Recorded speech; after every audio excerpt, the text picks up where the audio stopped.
بس تقول له حسين دموعه تجري. يعود الى جدة. انا سولف لي احد الاخوه شبابنا كان ويانا في قم وبعدين انتقل للخارج، قال شيخ لما رحت للخارج نسيت روحي، رحت بغير عالم، نسيت روحي غير عالم.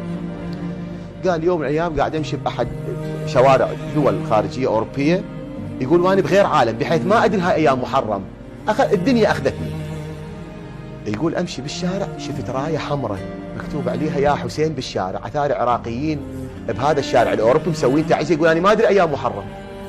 يقول شيخنا واني بغير عالم الزمت الرايه 3 ساعات انحب بالشارع.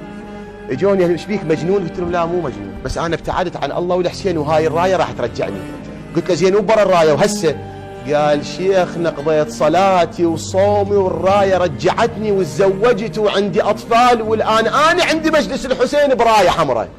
هذا الشيعي يعود. ذولا الجهله اللي يقول لك عاطفه، الرايه عاطفه والموكب عاطفه والدمعه عاطفه، جهله ذولا. رايه ترجع انسان، هذا لعله اني لو حاج وياه 20 محاضره ما يرجع.